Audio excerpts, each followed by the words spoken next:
Hello बच्चों, quick revision चल रही है आपके अपने चैनल गणेश ट्यूटोरियल्स में। तो न्यूटन्स लॉज ऑफ मोशन में जो जो टॉपिक्स हम कवर करने वाले हैं वो टॉपिक्स कुछ इस तरीके से है। पहला है second law is the real law of motion. दूसरा horse and cart problem, conservation of linear momentum, इसकी डेरिवेशन करेंगे। इसकी एक और डेरिवेशन करेंगे, derivation of conservation of linear momentum by Newton's third law. Fourth इसमें अपरेंट वेट। फिफ्थ है angle of friction, angle of repose. फिर horizontal circular turn, banking of road, फिर pulling is easy than pushing. तो ये सारे important topics हैं, ये हम जल्दी से इसमें कवर करते हैं। स्टार्ट करते हैं second law is the real law of motion से। तो न्यूटन का जो सेकंड लॉ है वो रियल लॉ ऑफ मोशन क्यों कहा जाता है? क्योंकि सेकंड लॉ के अंदर फर्स्ट लॉ भी आ जाता है, सेकंड लॉ के अंदर थर्ड लॉ भी आ जाता है। तो फर्स्ट लॉ किस तरीके से आता है? सबसे पहले तो न्यूटन का सेकंड लॉ में लिख देता हूं। न्यूटन सेकंड लॉ कहता है कि फोर्स होता है मास इनटू एक्सेलरेशन। तो इफ अगर हमने नेट फोर्स जीरो ले लिया है तो एक्सेलरेशन भी जीरो होगा। ठीक है, अब यहां पे फर्स्ट केस लेते हैं जब initial velocity when u equals to zero. अगर इनिशियल वेलोसिटी जीरो है तो फाइनल वेलोसिटी होती है u प्लस at। तो फाइनल वेलोसिटी आ जाएगी जीरो प्लस एक्सेलरेशन जीरो है तो फाइनल वेलोसिटी भी जीरो आ जाएगी। इसका मतलब क्या है कि अगर ऑब्जेक्ट स्टार्टिंग में रुका हुआ है तो बाद में भी वो रुका हुआ ही है। क्यों? क्योंकि उस पर नेट एक्सटर्नल फोर्स जीरो लग रहा है। ठीक है, एक और चीज देखते हैं इसमें। When particle have some velocity,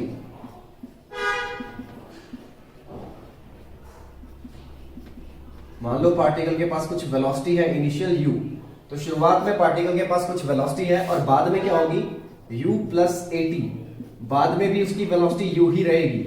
यानी अगर वो किसी वेलोसिटी से मूव कर रहा है स्टार्टिंग में तो कांस्टेंट वेलोसिटी से ही मूव करता जाएगा अगर उस पर नेट एक्सटर्नल फोर्स जीरो लग रहा है तो। यानी कि न्यूटन का सेकंड लॉ हमने स्टार्टिंग में लिया, उससे हमारा न्यूटन का फर्स्ट लॉ प्रूफ हो गया। न्यूटन का फर्स्ट लॉ यही है कि अगर ऑब्जेक्ट रेस्ट पे है तो रेस्ट पे ही रहेगा और ऑब्जेक्ट मूव कर रहा है तो मूव करता रहेगा कांस्टेंट वेलोसिटी से जब तक उस पे नेट एक्सटर्नल फोर्स जीरो लग रहा है तब तक।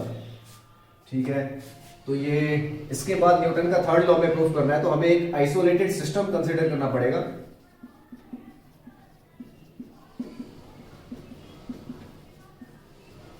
Consider an isolated system containing two particles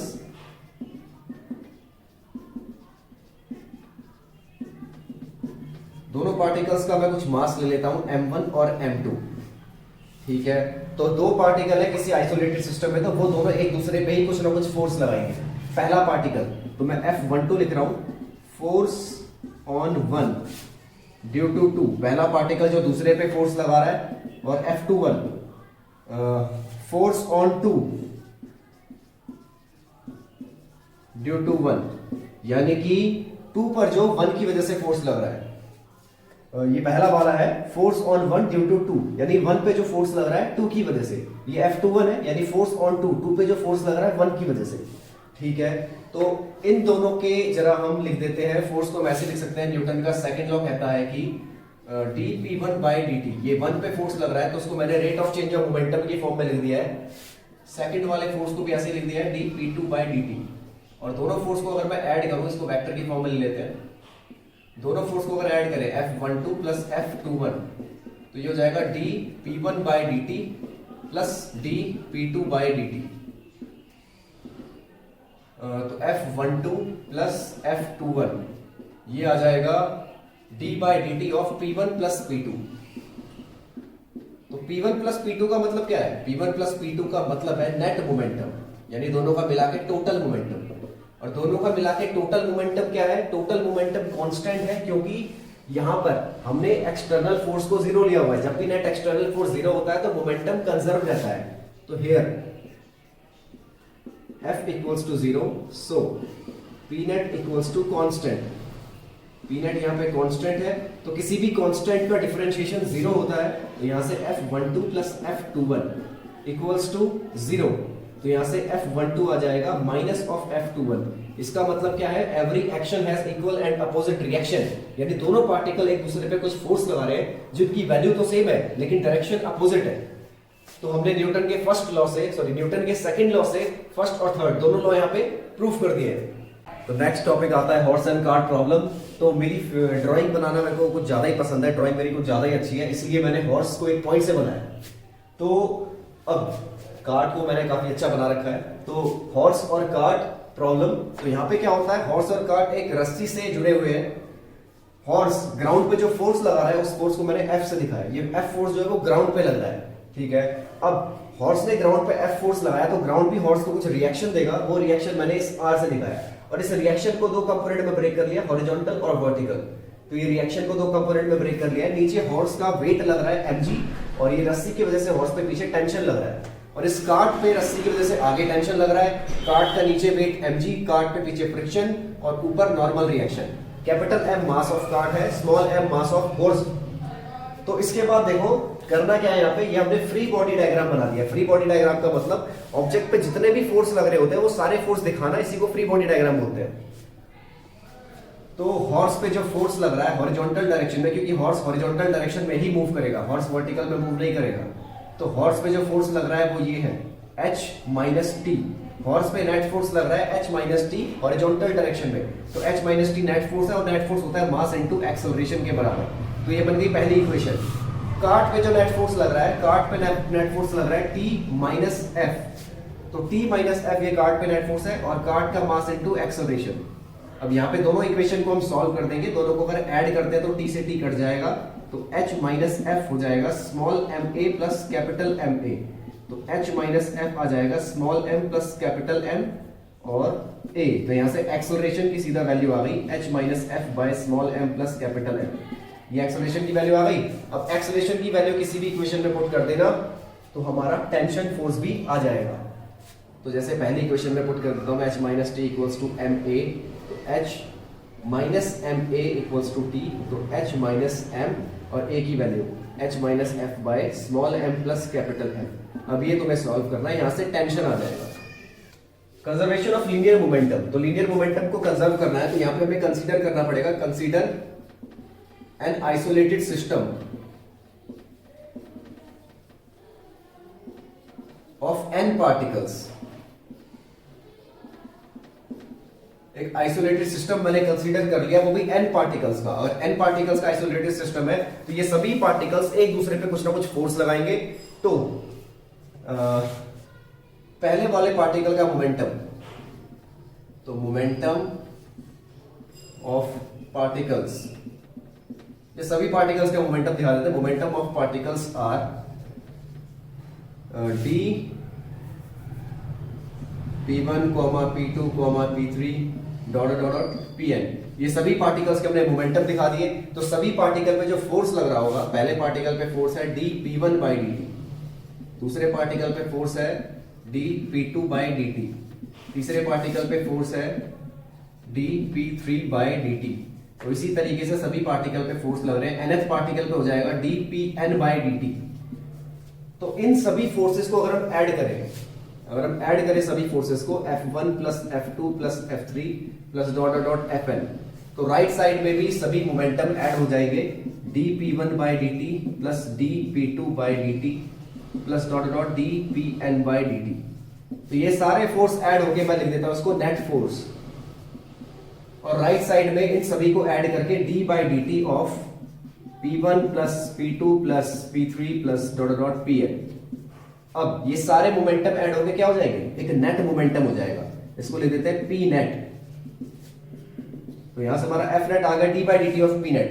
अब अगर हमने फोर्स को जीरो ले लिया, if net external force is zero, if f net equals to zero, then तब क्या होगा, zero equals to d by dt of p net. तो बताओ किस चीज का मोमेंटम, सॉरी किस चीज का डिफरेंशिएशन जीरो होता है, किसी भी कांस्टेंट का डिफरेंशिएशन जीरो होता है। तो यहां से d by dt of p net zero आ रहा है, इसका मतलब p नेट क्या होना चाहिए, ये एक कांस्टेंट होना चाहिए। तो यहां से p नेट को हमने लिख दिया कांस्टेंट। इसी को कहते हैं कंजर्वेशन ऑफ लीनियर मोमेंटम। क्यों, क्योंकि जब किसी भी आइसोलेटेड सिस्टम पे नेट एक्सटर्नल फोर्स जीरो लगता है तो उस सिस्टम का जो टोटल मोमेंटम है वो हमेशा कंजर्व रहता है, यानी हमेशा कांस्टेंट रहता है। अब न्यूटन का थर्ड लॉ यूज करके हमें conservation of linear momentum proof करना है। तो न्यूटन का थर्ड लॉ देखो कैसे यूज करेंगे। मान लो यहाँ पे सेम डेरिवेशन 9th क्लास में भी आप लोगों ने कर रखी है, तो देखो कैसे स्टार्ट करेंगे। यहाँ पे कोई भी दो ऑब्जेक्ट है, मान लो जो u1 और u2 की स्पीड से मूव कर रहा है। एक ऑब्जेक्ट का स्पीड है u1, इसकी स्पीड है u2, और यहाँ पे ले लेते हैं u1 ग्रेटर देन u2। अगर u1 u2 से बड़ा है, अच्छा ये दोनों जो ऑब्जेक्ट है वो एक ही लाइन पे मूव कर रहे हैं, तो ये आपस में कोलाइड हो सकते हैं। जब u1 u2 से बड़ा है तो कुछ देर बाद u1 u2 से टकराएगा, और ये मैंने वो कांटेक्ट दिखा दिया, ठीक है, ये मैंने कांटेक्ट दिखा दिया। जब ये दोनों आपस में टकराएंगे, अच्छा इनका मास m1 और m2 ले लेते हैं। जब ये आपस में टकराएंगे तो m1 वाला m2 पे कुछ आगे फोर्स लगाएगा, इसको मैं नाम दे देता हूं F21 से, यानी फोर्स ऑन 2 ड्यू टू 1, 2 पर 1 की वजह से जो फोर्स लग रहा है, और ये हो जाएगा F12, 1 पे जो 2 की वजह से फोर्स लग रहा है, ठीक है, F12 और F21 नाम दे दिया। इसके बाद देखो क्या होगा, उसके बाद ये दोनों फिर अलग अलग हो जाएंगे, क्योंकि कांटेक्ट टाइम बहुत ही छोटा रहता है। जैसे ही कोई भी दो ऑब्जेक्ट आपस में टकराती है तो टकराने के बाद तुरंत अलग हो जाती है, तो ये जो कांटेक्ट टाइम है वो बहुत ही स्मॉल होता है, टकराने के बाद जो चिपके रहने का टाइम है बहुत स्मॉल होता है। तो ये अलग हो जाएंगे तो इनकी स्पीड भी चेंज हो जाएगी। इसको V2 स्किप दिखा देते हैं, इसको V1 से दिखा देते हैं, ठीक है। तो अब जरा इनिशियल मोमेंटम मैं लिखता हूं यहाँ पे। इनिशियल मोमेंटम क्या है, m1 u1 plus m2 u2, ये तो है इनिशियल मोमेंटम। फाइनल मोमेंटम क्या हो जाएगा, m1 v1 plus m2 v2। तो हमें ये इनिशियल और फाइनल इसको इक्वल प्रूफ करके दिखाना है कि इनिशियल मोमेंटम और फाइनल मोमेंटम सेम है, ये हमें प्रूफ करके दिखाना है। तो देखो, let contact time be delta T,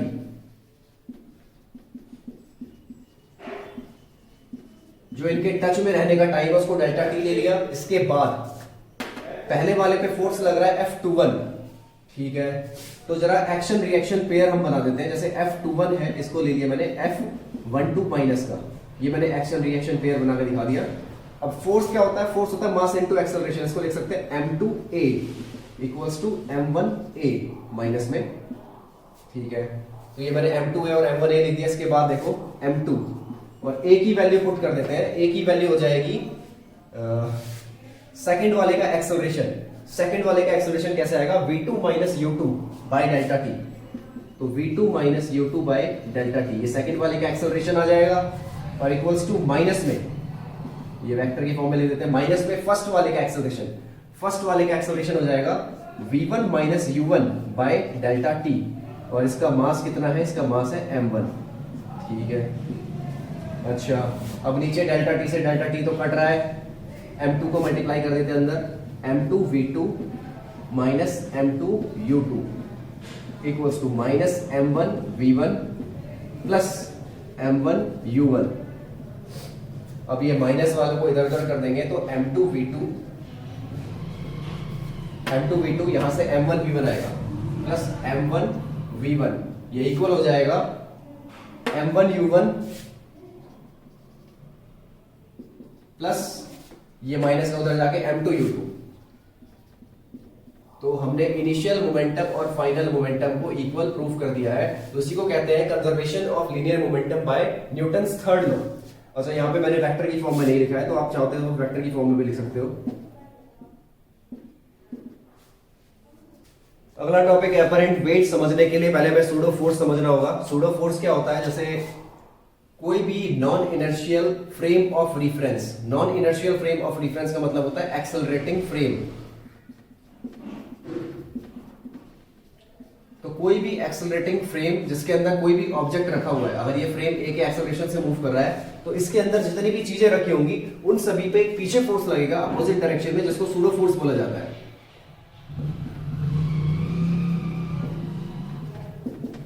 तो यहां पर मान लो ये आगे, अच्छा इसका एग्जांपल देता हूं तुम लोगों को।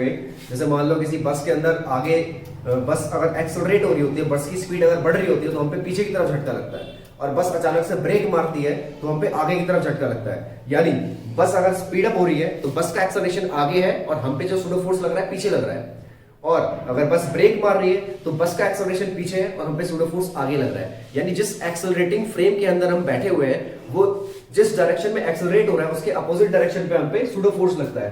तो इस केस में क्या होगा, इस केस में ये ऑब्जेक्ट, ये जो हमने मान लो ये बस ले रखी है, बस आगे मूव कर रही है, तो इस छोटे ऑब्जेक्ट पे जो सूडो फोर्स है वो पीछे लगेगा। और फोर्स कितना होता है, ऑब्जेक्ट का मास और फ्रेम का एक्सेलरेशन। सूडो फोर्स ये होता है mass of object into acceleration of frame, ये होता है सूडो फोर्स, ठीक है। तो सूडो फोर्स पे डिपेंड करते हैं ये अपरेंट वेट वाले। जैसे पहला ले लिया मैंने यहाँ पे एक m मास का ऑब्जेक्ट और ये लिफ्ट जा रही है ऊपर a के एक्सेलरेशन से, तो इस m मास पे नीचे सूडो फोर्स लगेगा, नीचे ma हो जाएगा, नीचे mg हो जाएगा, ऊपर नॉर्मल हो जाएगा, तो यहाँ से नॉर्मल आ जाएगा ma प्लस mg, क्योंकि ये दोनों के दोनों फोर्स बैलेंस हो जाएंगे, क्योंकि लिफ्ट के अंदर हम रेस्ट पे ही रहते हैं।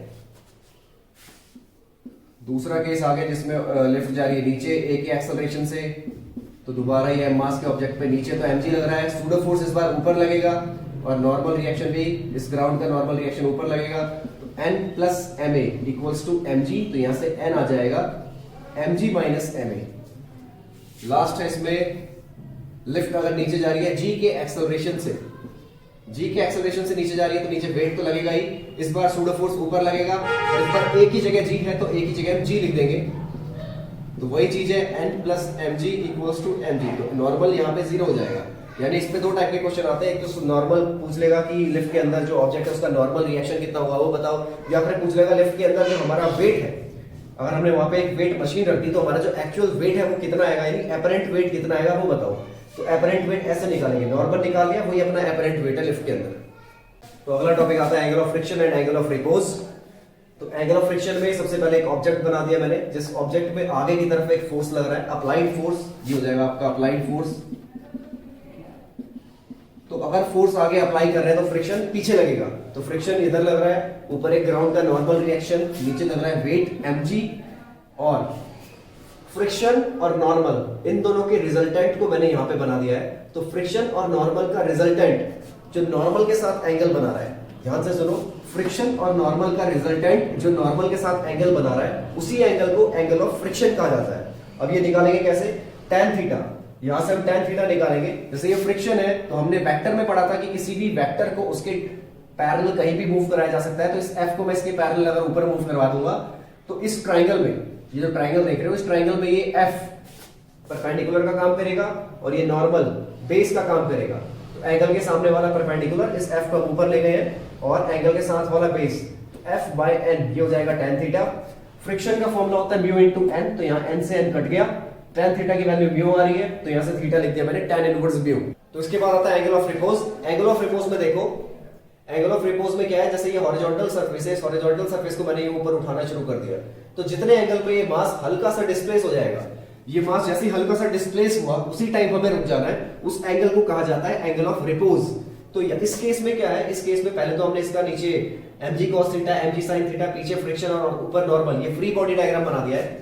अब ये हल्का सा डिस्प्लेस हुआ है, इसका मतलब अभी नेट फोर्स इस पे कितना है, 0 है, तो यहां वाले फोर्स को, नॉर्मल को mg cos थीटा के बराबर और ये अलोंग द सरफेस वाले फोर्स को भी इक्वल कर दिया, mg sin theta equals to f। Friction का फॉर्मूला लिख दिया म्यू इनटू n, n की वैल्यू mg cos थीटा, तो हमने mg cos थीटा को डिवाइड में ले गए, mg से mg कट गया, sin बाय cos को tan लिख दिया, तो यहां से थीटा आ गया tan इनवर्स म्यू। तो दोनों की डिफाइन तो अलग अलग है, लेकिन दोनों की जो न्यूमेरिकल वैल्यू है वो सेम आती है। तो ये लिखा हुआ है numerically both angle of friction and angle of repose are equal. अगला है हॉरिजॉन्टल सर्कुलर टर्न। तो हॉरिजॉन्टल सर्कुलर टर्न में मान लो एक कार इस तरीके से सर्कुलर टर्न ले रही है, यहां से कोई कार आ रही है और कार इस तरीके से अगर हॉरिजॉन्टल टर्न लेगी, मतलब सर्कुलर टर्न लेगी, तो देखो कार की स्पीड अगर बहुत ज्यादा होगी तो कार कहां पे ड्रिफ्ट करेगी, कार की स्पीड अगर बहुत ज्यादा होगी तो कार इस तरफ स्लाइड कर जाएगी ऐसे।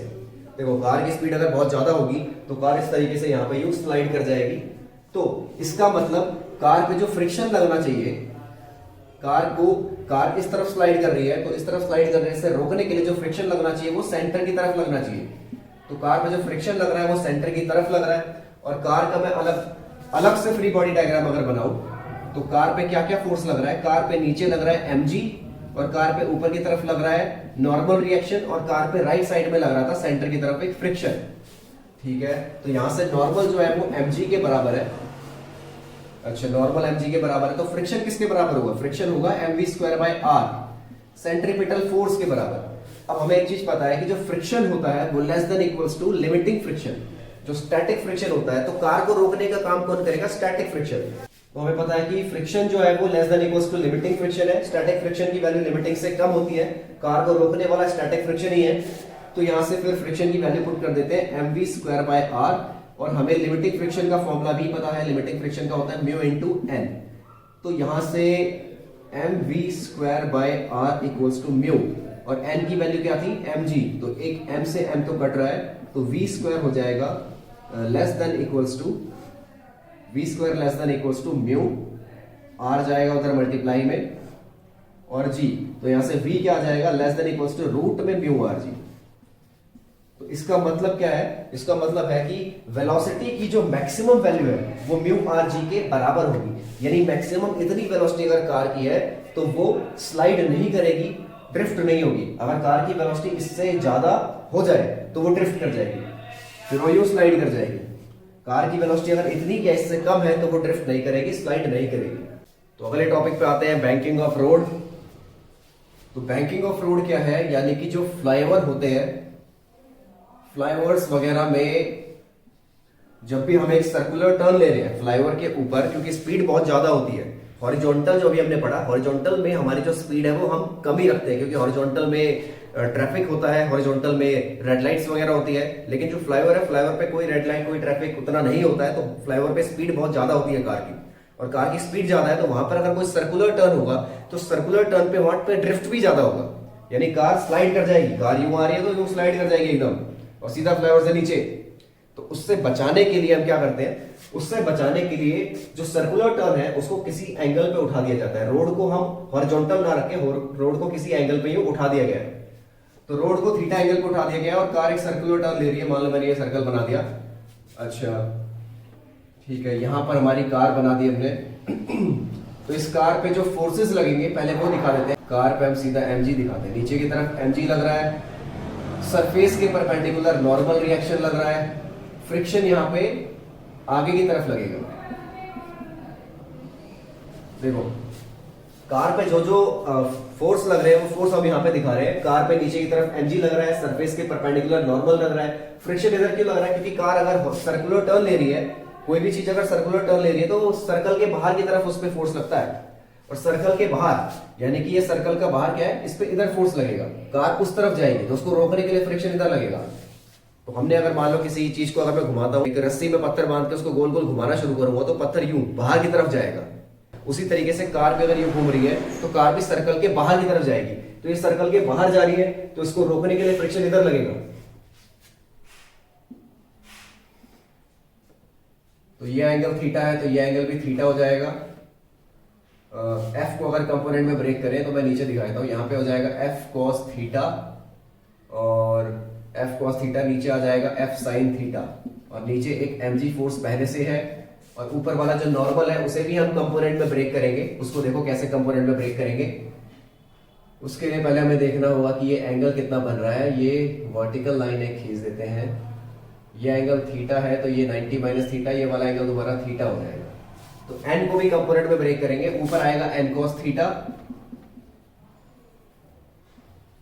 और लेफ्ट में आएगा n sin थीटा। एंगल के साथ वाले को cos लेते हैं, दूसरे वाले को sin लेते हैं। इसके बाद देखो पहले वर्टिकल फोर्स को हम बैलेंस कर लेते हैं। वर्टिकल फोर्स को बैलेंस करेंगे तो n cos थीटा आ जाएगा mg plus f sin theta के बराबर। तो यहां से n cos theta minus f sin theta equals to mg। तो n cos theta minus f को लिख देते हैं म्यू इंटू n। n यहां से कॉमन ले लेते हैं तो आएगा cos theta minus mu sin theta equals to mg। तो यहां से नॉर्मल की वैल्यू आ गई है mg अपॉन में cos theta minus mu sin theta. अब हम हॉरिजॉन्टल फोर्स को देखते हैं। हॉरिजॉन्टल में जो दो फोर्स दिख रहे हैं दोनों के दोनों सेंटर की तरफ जा रहे हैं, और सेंटर की तरफ जा रहे हैं तो इनको हम सेंट्रीपिटल फोर्स के बराबर लिखेंगे। तो F cos theta plus n sin theta ये हो जाएगा mv स्क्वायर बाय r, यानी सेंट्रीपिटल फोर्स के बराबर। F को दोबारा म्यू n लिख दो, तो mu n cos theta plus n sin theta equals to mv square by r। तो यहां से n ले लिया कॉमन, तो mu cos theta plus sine theta equals to mv square by r। तो यहां से n की वैल्यू जो हमने निकाली थी वो हम यहां पे पुट कर देंगे। तो यहां n की वैल्यू पुट करेंगे तो ऊपर आएगा mu cos theta plus sine theta upon में नीचे आ जाएगा cos theta minus mu sine theta, यानी mg by cos theta minus mu sine theta, और उस तरफ है mv स्क्वायर बाय r। तो ये मास से मास कट गया। अब यहाँ पे हमें ऊपर नीचे न्यूमरेटर और डिनोमिनेटर दोनों में cos थीटा से डिवाइड करना पड़ेगा। तो g mu cos theta plus sine theta upon में cos थीटा, और cos theta minus mu sine theta upon में cos theta equals to v square by अच्छा इस r को उधर भेज देते हैं मल्टीप्लाई में, तो ये rg हो गया। तो rg mu cos theta by cos theta 1 plus sine by cos tan और divide by cos 1 minus mu sine by cos tan equals to v का स्क्वायर है, तो यहाँ पे रूट लगा देंगे, तो root rg mu tan theta 1 minus mu tan theta. तो ये बन गई मैक्सिमम स्पीड जो हम फ्लाईओवर के ऊपर मैक्सिमम इतनी स्पीड से अगर हम जाएंगे तो स्लाइड नहीं करेंगे, इससे कम स्पीड में जाएंगे तो स्लाइड कर जाएंगे। अब इसमें दो क्वेश्चन आते हैं, एक बार तो जब थीटा को 0 डिग्री ले लेंगे, थीटा को 0 डिग्री लेंगे तो उसका मतलब क्या बन गया, हॉरिजॉन्टल सर्कुलर टर्न ही बन गया है। tan 0 0 होता है, tan 0 0 होता है, तो ये सिंपल फॉर्मूला आ जाएगा, रूट में rg और म्यू प्लस 0 बाय 1 माइनस 0, तो v आ जाएगा रूट म्यू rg। इसी में आता है फ्रिक्शनलेस सरफेस। अगर हमने सरफेस फ्रिक्शनलेस ले रखा है तो म्यू को 0 पुट करना पड़ेगा। फ्रिक्शनलेस सरफेस में म्यू को 0 पुट करते हैं तो ये आ जाएगा rg और 0 plus tan theta upon 1 minus 0, तो खाली tan थीटा रहेगा, तो v की वैल्यू आ जाएगी और म्यू रूट में rg tan theta. Frictionless surface के लिए ये हो जाएगा और थीटा इक्वल्स टू 0 के लिए ये हो जाएगा। ये दो छोटे मोटे क्वेश्चन इसमें पूछ लेते हैं। तो लास्ट टॉपिक है pulling is easy than pushing. तो चेक कर लेते हैं क्या सही है कि पुलिंग पुशिंग से इजी होता है। तो सबसे पहले पुल करने वाला ही हम लगाते हैं। मान लो एक ऑब्जेक्ट लिया जिसका मास m है और इसको हम पुल कर रहे हैं, यानी इस तरीके से फोर्स लगा रहे हैं। किसी भी ऑब्जेक्ट को हम पुल करते हैं तो इस तरीके से उसको पुल करते हैं, अपनी तरफ खींचते हैं, फोर्स ऐसे लगेगा, और पुश करते हैं तो यूं धक्का देते हैं, फोर्स इस डायरेक्शन में लगेगा। तो अभी मैंने पुल वाला केस बनाया है, तो पुल केस करेंगे, पुल वाले केस में इस तरीके से फोर्स लगाएंगे। तो इस फोर्स को यहां पे एंगल थीटा ले लेता हूं। फोर्स को अगर दो कंपोनेंट में ब्रेक किया जाए तो इधर हो जाएगा F cos थीटा, ऊपर आ जाएगा F sin थीटा, नीचे आ जाएगा mg, ठीक है, और पीछे की तरफ फ्रिक्शन, ठीक है। तो हमें यह देखना है कि फ्रिक्शन कितना है। तो सबसे पहले तो अच्छा ऊपर एक नॉर्मल रिएक्शन भी लगेगा ग्राउंड का, तो वर्टिकल फोर्स को बैलेंस कर लेते हैं, n plus F sin theta equals to mg। Vertical direction में ऑब्जेक्ट मूव नहीं कर रहा है तो वर्टिकल फोर्स को बैलेंस कर दिया, तो यहां से नॉर्मल आ गया mg minus F sin theta, और जो फ्रिक्शन होता है वो होता है म्यू इंटू n।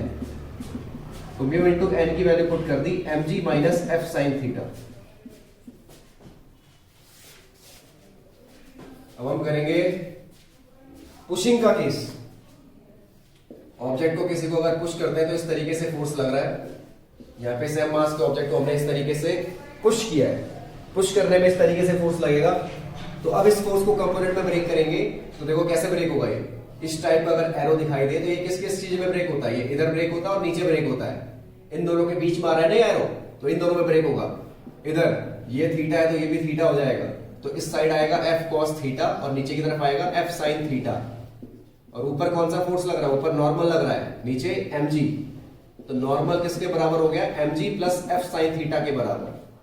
तो नॉर्मल आ गया हमारा mg plus F sin theta. अब यहां से फ्रिक्शन अगर निकाला जाए, फ्रिक्शन होता है म्यू इंटू n, तो फ्रिक्शन की वैल्यू आ जाएगी म्यू इंटू n को लिख देंगे mg plus F sin theta, ठीक है। तो हमें साफ दिख रहा है कि पुल करते समय जो फ्रिक्शन है वो mg minus F sin theta है, पुश करते समय जो फ्रिक्शन है वो mg plus F sin theta है। तो friction of pulling is less than friction of pushing, therefore it is easy to pull than to push। समझ में आया क्या होगा। पुल करना आसान क्यों है, क्योंकि पुल करने में फ्रिक्शन कम लग रहा है, पुश करने में फ्रिक्शन ज्यादा लग रहा है। तो ये चैप्टर यहीं तक।